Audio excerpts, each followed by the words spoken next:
Imagina que despiertas y el mundo ya no respira igual. El aire pesa, las pantallas se apagan, los relojes se detienen y por un instante sientes que el tiempo ha dejado de pertenecerle a los hombres. Tú lo sabes, lo sientes en el pecho, en ese silencio que no anuncia paz, sino juicio. Las palabras que un día parecían metáforas, ahora se vuelven órdenes grabadas en fuego. Cuando veas la abominación desoladora, huye a las montañas. No te da tiempo de empacar, no te da tiempo de pensar. Solo una certeza atraviesa tu mente. Si dudas, mueres. No físicamente, al menos no todavía, sino en algo más profundo, en el alma. Esa es la primera lección de las 24 horas de la tribulación. No es el fin del mundo, es el fin de tu mundo interior. Jesús no hablaba solo de un evento geopolítico. Hablaba de una señal psíquica, de un punto sin retorno en el alma humana, de cuando el espíritu ve la corrupción del templo, no el de piedra, sino el templo interno, y entiende que ya no puede habitarlo. Carl Jung lo llamaría el momento del descenso al inconsciente, cuando la máscara del ego se desmorona y la sombra, todo lo que negaste de ti mismo, se levanta con rostro de bestia. Esa es la abominación desoladora, el alma humana adorando a su propio reflejo. No hay lugar seguro en las ciudades, porque las ciudades son metáforas del pensamiento colectivo. Ruido, opinión, deseo, control.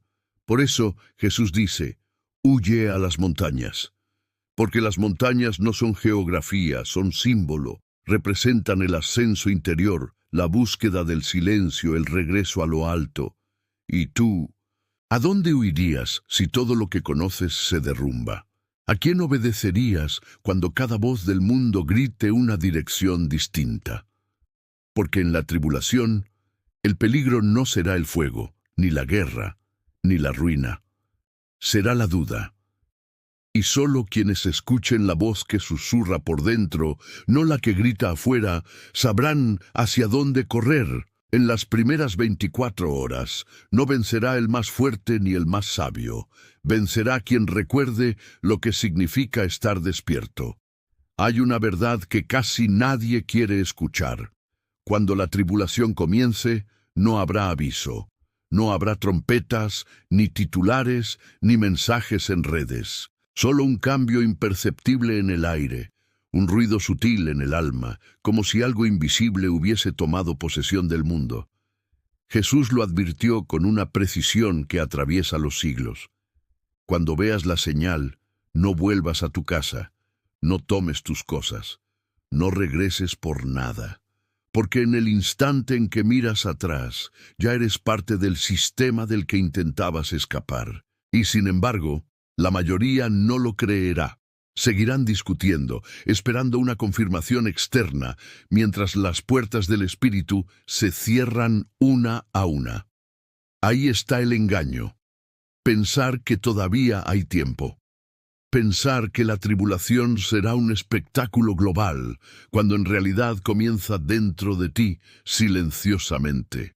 Carl Jung lo entendería como el instante en que el inconsciente colectivo toma el control, cuando la mente humana, saturada de ruido, entrega su voluntad al arquetipo de la masa. Ya no piensas, el sistema piensa por ti. Y eso, en su lenguaje simbólico, es la marca de la bestia, no un sello visible, sino la pérdida de la capacidad de decidir.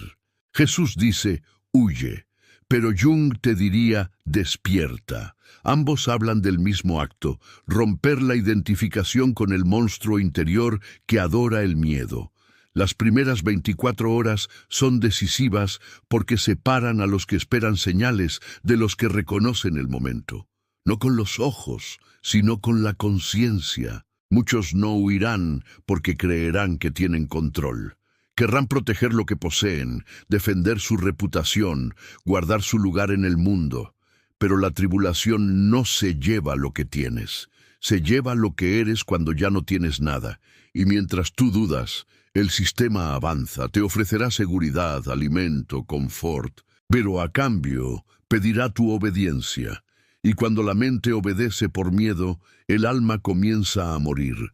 Por eso este conocimiento se ha ocultado bajo capas de religión y metáfora. Porque quien realmente entiende lo que Jesús dijo en el Monte de los Olivos, que debías huir sin mirar atrás, comprende que hablaba del acto de desasociarte del mundo psicológico del control, de renunciar al falso yo que te ata a la ilusión colectiva. Esa es la prueba, y solo unos pocos estarán lo bastante conscientes para verla.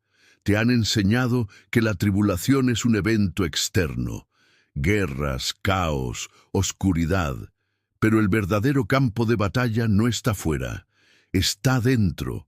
Jesús no estaba advirtiendo solo de un cataclismo histórico, estaba describiendo la estructura del alma cuando se enfrenta a su propia corrupción.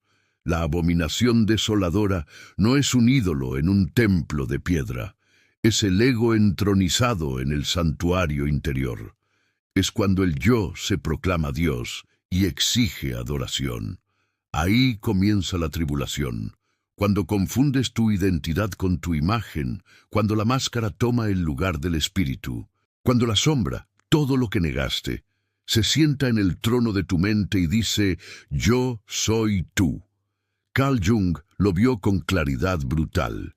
Dijo que el hombre moderno había desplazado a Dios y puesto en su lugar la razón, la ciencia, el poder, el dinero, el deseo de controlar, y que ese acto lo había condenado a adorar su propia creación, el sistema que lo devora.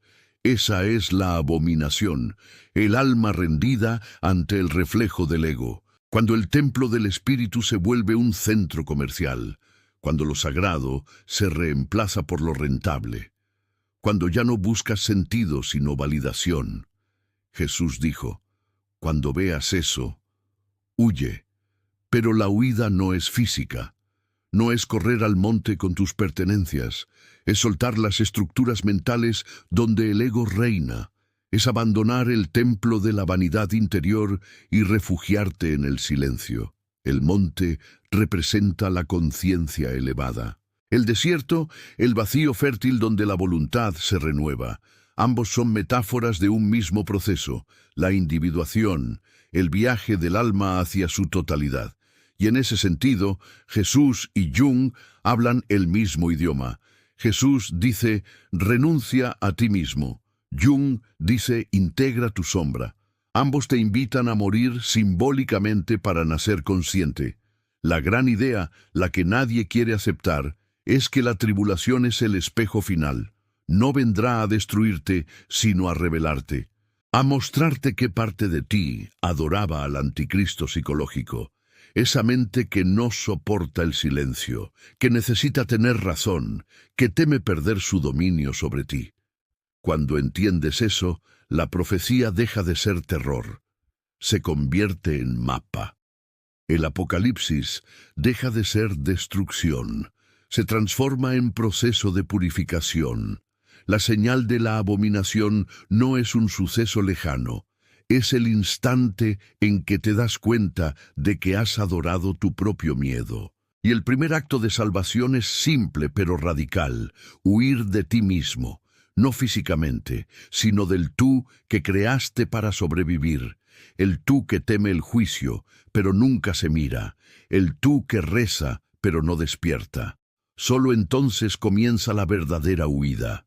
No hacia un lugar, sino hacia un estado, el estado de conciencia donde ya no necesitas huir, porque has encontrado el refugio en lo invisible.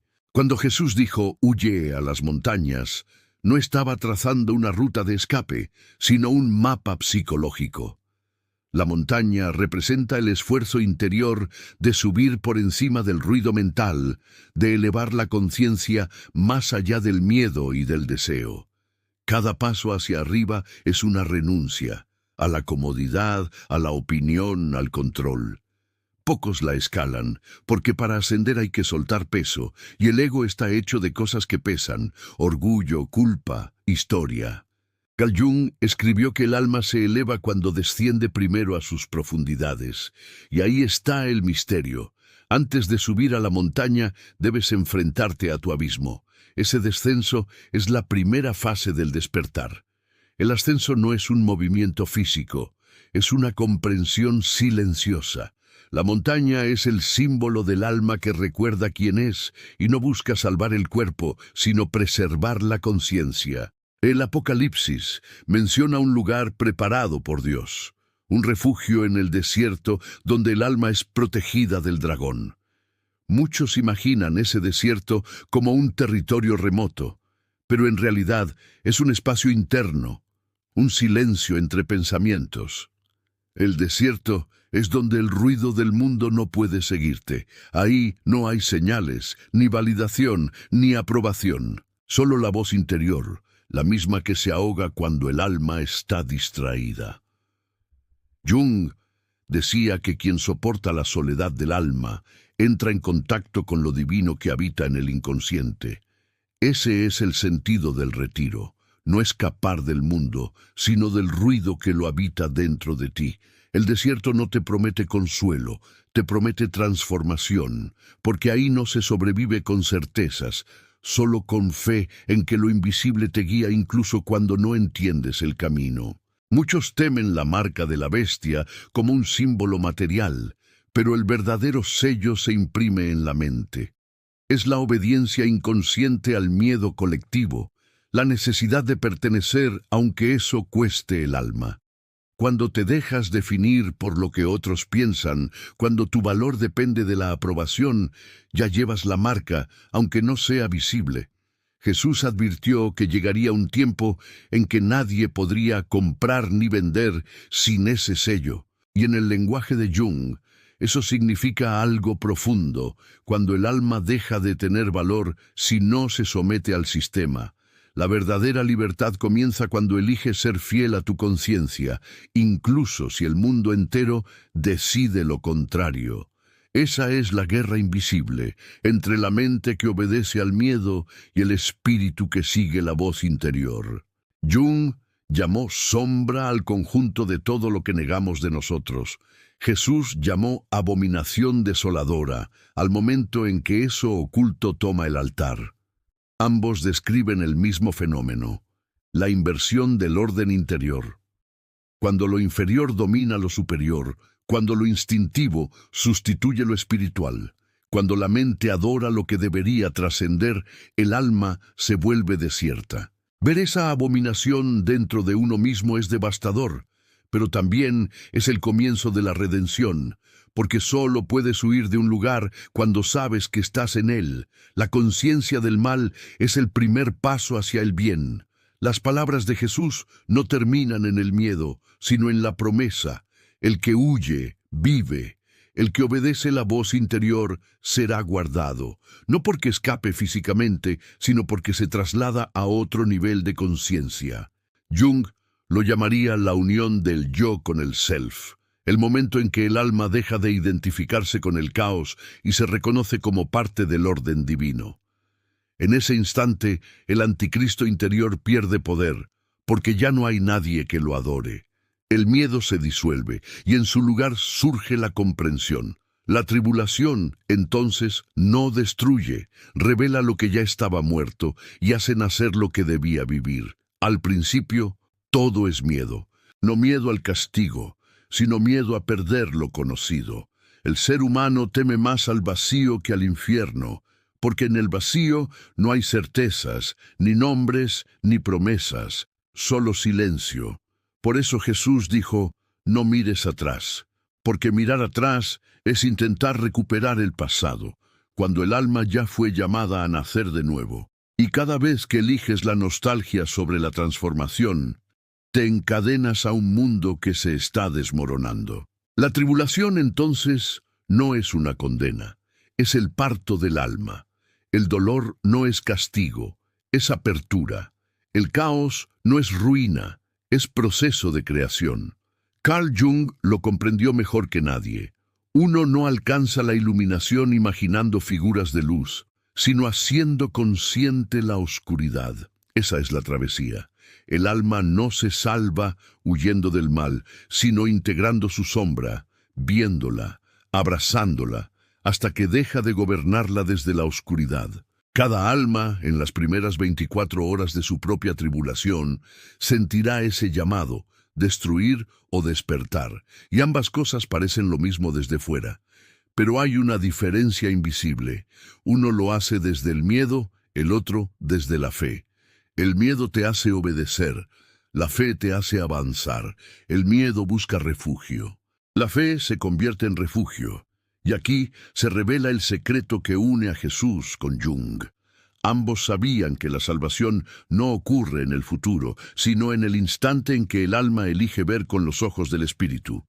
Esa elección no necesita templos, ni ejércitos, ni profetas, solo atención. Porque la tribulación no es una tormenta, es una purificación de la percepción. Cuando aprendes a mirar el miedo sin adorarlo, la sombra se disuelve y el fuego del juicio se transforma en luz. Y lo que parecía un final se vuelve comienzo. La gran revelación no es que el mundo acabe, sino que nunca existió del modo en que lo creías. Y en ese instante, el alma recuerda que huir era solo un símbolo, porque en realidad lo que siempre estabas buscando no estaba en las montañas ni en el desierto, sino dentro del silencio donde Dios aún te habla. Llegas al final de las 24 horas. El mundo sigue ahí, pero ya no eres el mismo. No hubo catástrofe, ni fuego, ni ángeles en el cielo. Solo un amanecer distinto, un aire más quieto, como si algo invisible hubiese cambiado su centro de gravedad. No estás a salvo porque escapaste. Estás a salvo porque despertaste. Jesús habló de huir a las montañas. Jung habló de escuchar al inconsciente. Ambos hablaban del mismo viaje, la travesía desde el ruido hacia la conciencia, desde el miedo hacia la fe interior, desde la mente que exige respuestas hasta el alma que entiende que no las necesita. La tribulación no vino para destruir el mundo, vino para revelar qué parte de ti era real. Cada signo, cada palabra, cada símbolo era una instrucción oculta, un mapa grabado en el alma para el día en que el ruido del mundo intentara apagar la voz interior. Y tú ahora lo sabes. Las montañas, el desierto, la marca, la sombra, todo estaba dentro de ti. Jesús no te estaba pidiendo correr, te estaba pidiendo recordar. Recordar que el templo no es un edificio, que la bestia no es un gobierno, que el juicio no es castigo y que el reino no es un lugar. El reino es ese instante de lucidez en el que decides no adorar al miedo.